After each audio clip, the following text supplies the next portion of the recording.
Good afternoon, good evening. Good afternoon, everybody. Good evening, good morning, Tom. Hi, good afternoon, guys.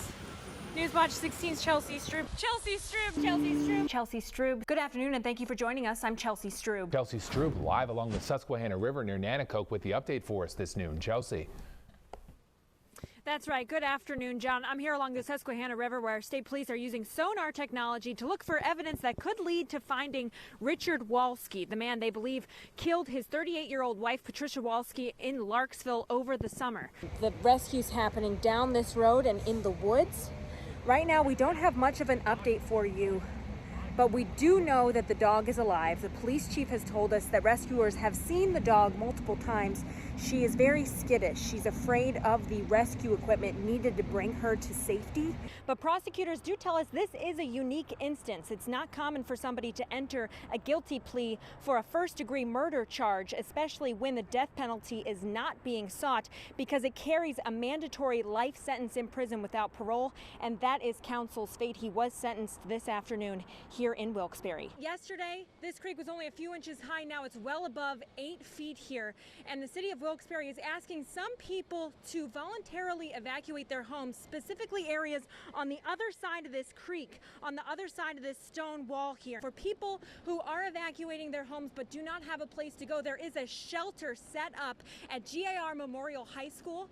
That's at 250 South Grand Street in the city of Wilkes-Barre, and the Red Cross is there, and we'll have food and water there for people who need it and who need shelter.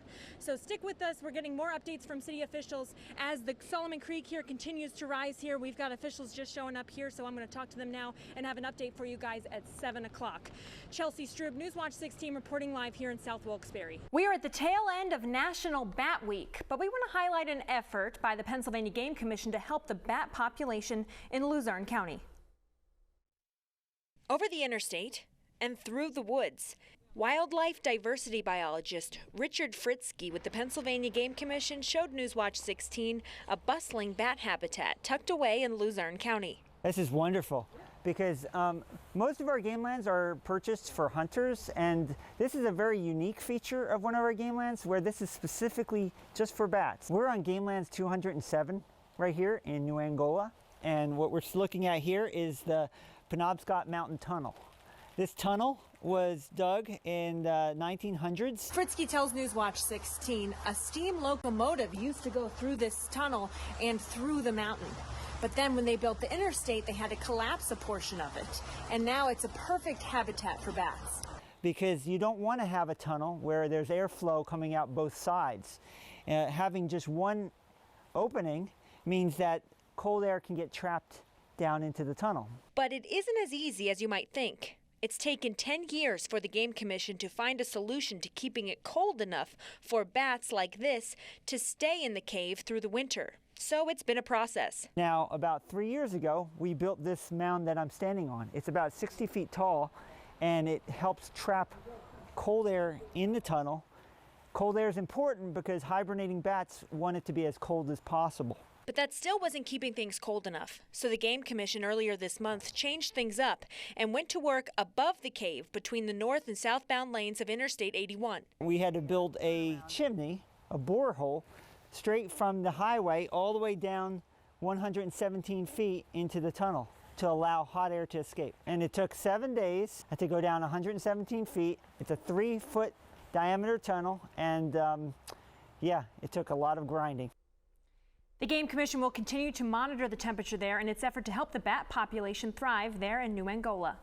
That's right. Good evening, Lisa. I'm in Hanover Township on Oxford Street. Yesterday, this road was completely covered with floodwaters, and I'm going to have Michael zoom in and show you what happened here. Those floodwaters caused this basement wall to cave in and then fill this basement with water. We spoke to the homeowner today about what it was like inside moments before that wall collapsed.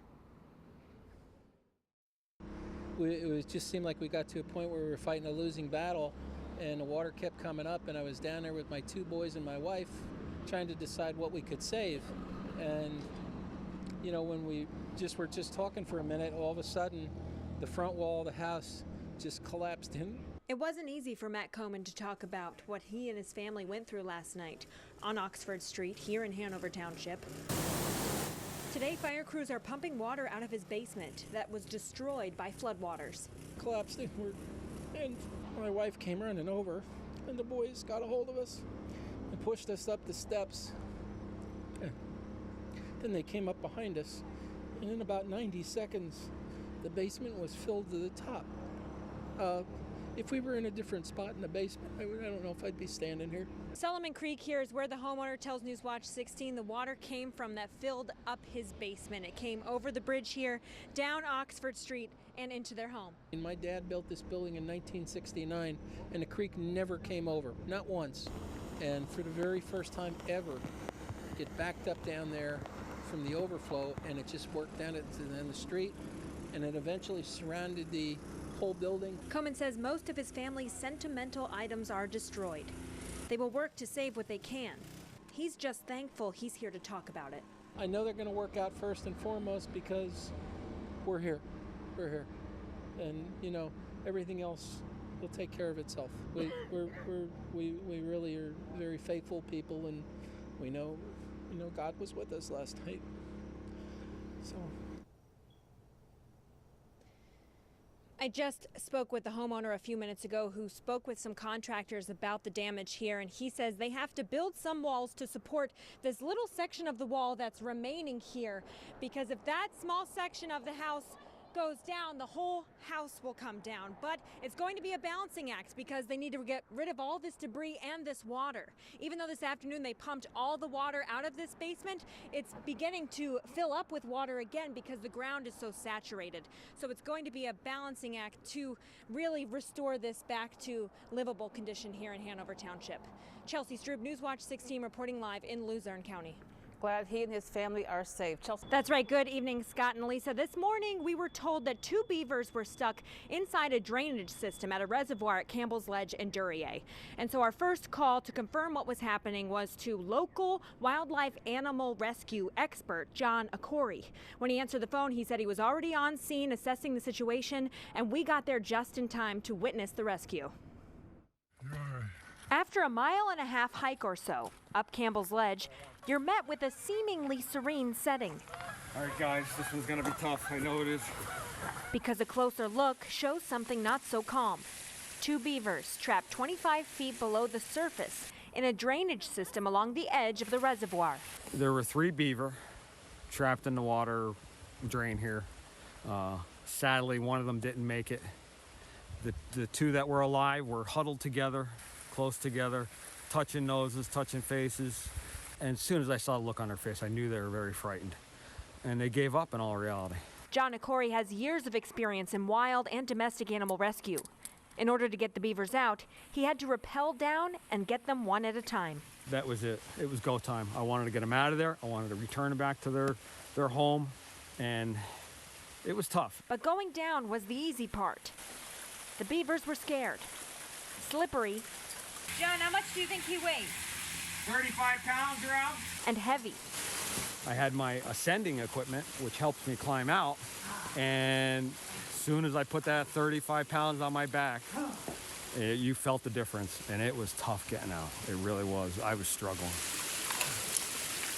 After John got the first out, it was time to go down and get the second, who put up a little bit of a fight, but in the end, cooperated as much as you would hope, and made it to safety.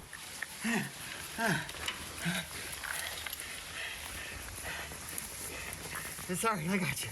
You're gonna make it. You're gonna make it. Don't bite me. Don't bite me. You're gonna make it. Go, go, go. And to them, they're no different than us. They just want to live. Their lives mean everything to them. For them to continue on, it means everything to me. It really does. It really hits home, and I'm grateful. After being down there, John tells Newswatch 16 he believes the beavers were building a den nearby that were getting them access to that area through maybe a hole in the concrete. He thinks there was a collapse of whatever they were building there that blocked their entry and exit point, and that's how they got trapped there. He also thinks that because there was a third down there that had died, that they had been there for more than a week. Chelsea Strub, Newswatch 16, reporting live in Luzerne County. Some story, Chelsea. Thank you. One person is dead following an early morning fire that ripped through a row home. It's our top story on Newswatch 16 at noon. Good afternoon and thank you for joining us. I'm Chelsea Strub. That fire broke out in Tower City around 2:30 this morning. One person inside at the time died. Newswatch 16's Marshall Keeley is live in Tower City with the latest. Marshall. We have just learned a 14-year-old was killed in a motorcycle crash earlier this month in Susquehanna County. State police say the teenager from Springville was speeding when he lost control and hit several concrete barriers on Campbell Road in Springville Township. The victim was wearing a helmet. There are still many questions after a teenager was hit and killed in Susquehanna County. The coroner says 17-year-old Jeremy Clark of Vandling died after being run over while laying on Route 171 near Uniondale Saturday morning. Police know who the driver is, but haven't said if any charges are going to be filed. An arrest warrant is out for the man who state police say shot and killed one man and injured another over the weekend in Schuylkill County. Troopers want to find Santonio Malone for the homicide outside a bar early Sunday morning in Mahanoy City. Malone is accused of killing Juan Carlos Romero of Hazelton and shooting Alorfi Vladimir Ramirez of Hazel Township. Investigators believe Malone shot the victims after they were told they couldn't enter the bar in Schuylkill County. We're learning more about the investigation that led to child sex charges against a priest from Monroe County. Parishioners at Most Holy Trinity Parish in Cresco learned during the weekend mass that Father Gregory Lotney was arrested Friday. Arrest papers show that Lotney thought he had been communicating online with a 15-year-old boy that he met on Tinder. He allegedly arranged to meet with the teen at a business Friday night. That's where he was arrested. He is charged with attempted statutory sexual assault, corruption of minors, and related counts. The Diocese of Scranton has removed Father Lotney from active ministry pending the outcome of the investigation. Now to the latest COVID numbers in Pennsylvania. The state is reporting 2,424 new cases today. 356 are from our area. Luzerne County has the most with 57, followed by 55 from Lycoming County and 27 from Columbia. The Department of Health is also reporting 4 new deaths. Moderna now says it has a low-dose COVID vaccine that is safe for kids 6 to 11 years old. The announcement comes the day before an FDA advisory panel meets to decide whether to recommend the Pfizer vaccine for children 5 to 11 years old. The CDC is expected to weigh in a week later, possibly clearing the way for those shots to go into arms as early as November 3rd. Like adults, children will be able to get 2 shots 3 weeks apart, meaning they could be fully vaccinated by the holidays. A campaign starts today that will put a little extra money in the pockets of people in Luzerne and Lackawanna counties who use public transit. The hope is that this will increase the number of people who ride the bus. If you want to learn more about the bus routes for these agencies, you can find a link to more information on WNEP.com. Coming up next, she is a mom on a mission, giving to others, giving us a reason to smile. Still ahead, wait until you see what this Wyoming County woman did shortly after giving birth to her first child.